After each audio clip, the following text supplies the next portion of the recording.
यह एक विरोधाभास है कि कैसे एक व्यक्ति उसी समाज से घृणा कर सकता है जिसका वह हिस्सा बनना चाहता है।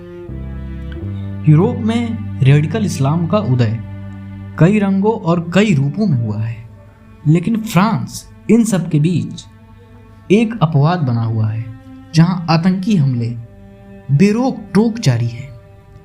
तो क्या इससे फ्रेंच रिवॉल्यूशन के आइडियल और उससे जुड़े विचार यानी idea of freedom of expression और इस्लाम के मोरल वैल्यूज में टकराव की स्थिति उत्पन्न हो रही है? क्या दोनों एक दूसरे को कोऑपरेट नहीं कर पा रहे या दोनों की नहीं बन पा रही? इस वीडियो में इसी चीज को जानने की कोशिश करेंगे। So without any further delay let's begin. So सबसे पहले जानते हैं कि आखिर में हुआ क्या। एक एक करके सारी चीजों को समझेंगे। बीते शुक्रवार को एक हिस्ट्री टीचर को बीहेड कर दिया गया फ्रांस की सड़कों पे। पुलिस और प्रोसिक्यूटर ने बताया कि हमलावर को गोली भी मार दी गई। फ्रेंच एंटी टेरर प्रोसिक्यूटर ने कहा कि यह हमला पेरिस के नॉर्थ ईस्ट के इलाके में कॉन्फ्लेंस सेंट ऑनरेन टाउन में एक स्कूल के पास हुआ।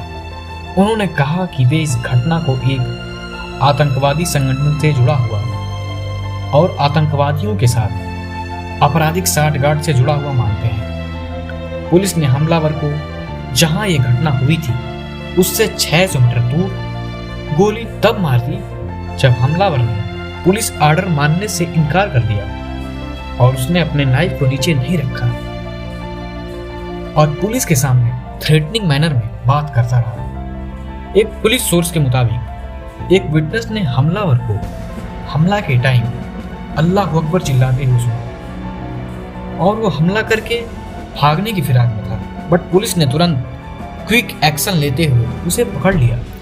सो थोड़ा और डिटेल में बात करते हैं। पुलिस और मीडिया रिपोर्ट से ये भी बात सामने आई है कि जो टीचर थे वो अपनी क्लास में प्रॉफिट मोहम्मद का कैरिकेचर लेके स्टूडेंट के बीच में डिस्कशन कर रहे थे, जो कि कुछ स्टूडेंट को ये उनकी डिस्कशन का जो आइडिया था ये अच्छा नहीं लगा और वो डिस्कशन में फ्रीडम ऑफ स्पीच और फ्रीडम ऑफ एक्सप्रेशन की बात कर रहे थे प्रॉफिट मोहम्मद का कैरिकेचर दिखा के। सो उसमें कुछ मुस्लिम स्टूडेंट थे जिनको ये अच्छा नहीं लगा। उन्होंने घर पे आके ये बताया तो उनके मुस्लिम पेरेंट्स ने टीचर के खिलाफ पुलिस कंप्लेंट फाइल की। टीचर का नाम सैमुअल पेटी था जो कि 47 वर्ष के थे। बट पुलिस ऑफिसर का ये भी कहना है कि जो सस्पेक्टेड किलर था उसका कोई बच्चा स्कूल में नहीं है। इन सब चीजों से टीचर को क्या मिला? टीचर का ये मानना था कि मैं ये जितनी भी सारी चीजें कर रहा हूँ, डिस्कस कर रहा हूँ, वो फ्रीडम ऑफ स्पीच और फ्रीडम ऑफ एक्सप्रेशन के बारे में बच्चों को जागरूक कर रहा हूँ, जो कि हमारे संविधान की मूल भावना है। क्योंकि अगर देखा जाए तो पूरी दुनिया में freedom of speech, freedom of expression, freedom of liberty, right to equality सब फ्रेंच रिवॉल्यूशन से ही आया है। पर टीचर को क्या पता था कि उनका यह डिस्कशन उन्हें ही भारी पड़ जाएगा। पुलिस ने अभी तक सस्पेक्टेड किलर के बारे में कुछ भी डिस्क्लोज नहीं किया है, पर फ्रांस की लोकल मीडिया और कुछ और सारी मीडिया आउटलेट ने ये बताया है कि जो सस्पेक्टेड किलर था वो चेचन्या ओरिजिन का शरणार्थी था जो कि 18 साल का था। बाय द वे कुछ साल पहले ही फ्रांस ने इन शरणार्थियों को अपने यहाँ जगह दी थी। इस घटना के देर रात बाद फ्रेंच प्रेसिडेंट इमैनुअल मैक्रोन ने घटना स्थल पे जाके मीडिया के साथ प्रेस ब्रीफिंग में देशवासियों को आग्रह किया कि आप एकजुट होकर रहें और एक्सट्रीमिस्ट के खिलाफ अपनी आवाज मुखर करें। उन्होंने इस किलिंग को सीधे सीधे फ्री स्पीच पर अटैक बताया। उन्होंने कहा कि हमारा जो कंपैट्रियट था उसकी हत्या कर दी गई क्योंकि उसने फ्रीडम ऑफ एक्सप्रेशन की बात की, विश्वास करने या ना मानने की स्वतंत्रता की बात की। वो बच्चों को फ्रीडम ऑफ एक्सप्रेशन सिखा रहे थे। उन्होंने कहा कि हमारा कंपैट्रियट आज टेररिस्ट अटैक का विक्टिम हो गया।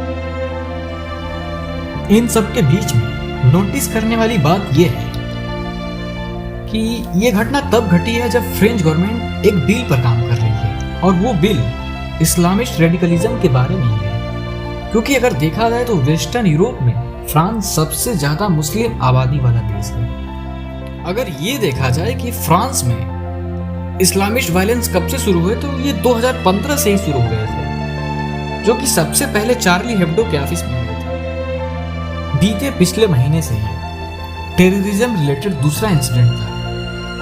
यह इंसिडेंट तब हुआ है जब फ्रांस में 2015 के चार्ली हेब्डो केस को फिर से रीओपन किया। इस केस में 14 लोगों पर ट्रायल चला जा रहा है, जो कि इस केस में सस्पेक्टेड है। अब जब ये ट्रायल फिर से रीओपन हुआ है, तो चार्ली हेब्डो ने फिर से कंट्रोवर्सी खड़ी कर दी है। उन्होंने प्रॉफेट मोहम्मद के कार्टून को फिर से छाप दिया और इसे फ्रीडम ऑफ स्पीच बता दिया है। पर इससे हुआ क्या है? इससे एक्सट्रीमिस्ट भड़क उठे।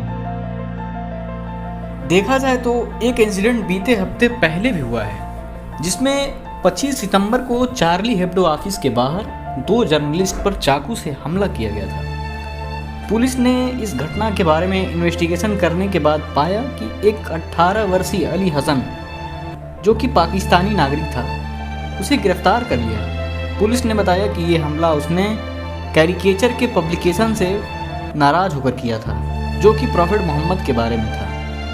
इस बीच French education minister Jean Michel Blanquer ने इसको कॉन्डेम किया और इसे सीधे सीधे फ्रांस पर अटैक बताया। इंडिया में भी काफ़ी लोग इस इंसिडेंट्स के खिलाफ अपनी आवाज़